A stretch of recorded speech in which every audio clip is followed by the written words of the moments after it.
It's hard to believe, but a popular video game can make more money in its first week than the weekend's top 5 movies combined.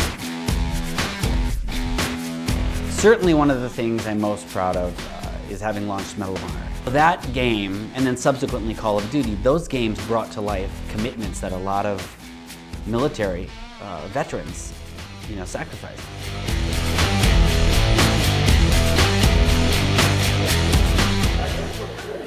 Now, Doctor, would you mind running all of this by me one more time? In a few words, say non-medical.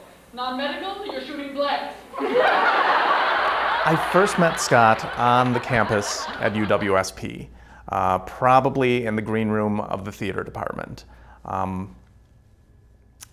He had a big mullet, acid-washed jean jacket, tights, and leg warmers.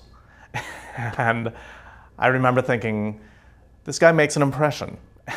And he really did, and little did I realize that within a year or so, I would be one of his roommates, and he'd be one of my best friends for the rest of my life. I think one of the greatest things I got from the University of Wisconsin at Stevens Point was that there was huge diversity in the department in terms of what you were encouraged to do, not only expected to do, but encouraged to do in terms of taking a wide array of study.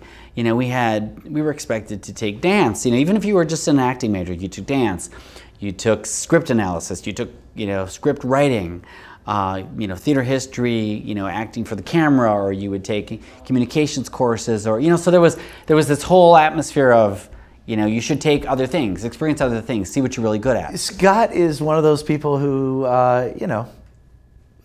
defies simple definition.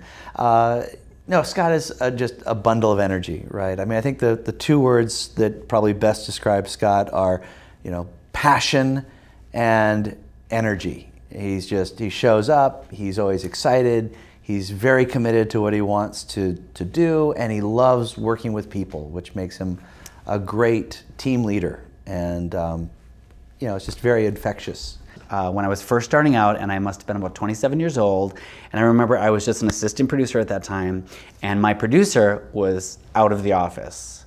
And I got a call that Steven Spielberg was going to be in the office in 10 minutes, and he was going to come and see the game, and we needed to present the game, but my producer was gone, and I had to present the game to Mr. Spielberg in like 10 minutes time. I had no time to even freak out and panic. So that was really cool because I got to be calm because I had no time to think about it and get scared. But it was awesome, and he was great, and the game looked fantastic, so everything was good. I worked with Scott, underneath Scott as an artist on Medal of Honor Frontline. It's one of the first in the Medal of Honor series, and it turned out to be one of their best-selling games for Medal of Honor, and it was really it's probably the most fun I've ever had in my career working on a team. And I think that's largely due to Scott and how he kind of fosters a nice family team atmosphere. Well, aside from all the spark work, I try to still keep involved with other creative projects. And so I'm lucky enough, that I have a friend who calls every once in a while and has me do, some lyrics. So, there was a time when we did some songs for Henson, for the Muppets, and then, I did a song this past summer that was in the Cars 2 movie, and then I just wrote lyrics for a song a couple weeks ago that is in the new Cars Land section of California Adventure, and got a couple of kids' books out there. So I still try to keep those creative juices flowing outside of the game arena as well. What you want out of anyone you're working with, especially in the creative field, is someone with conviction. And Scott has that in spades. It really is an honor. I was so surprised when I was called and told that I was receiving this acknowledgement.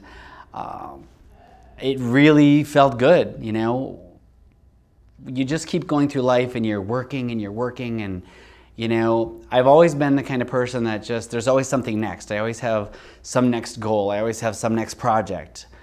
I have a friend who has always told me that, I wasn't happy unless I was so busy that I was miserable. And it's really kind of true, So to be called and told that, hey, we want to just, acknowledge, some of the work that you've done since graduating at the university, you know, that's fantastic. Hey, congratulations, Scott. We're all really excited about you winning this award, and Spark certainly wouldn't be here without your contributions.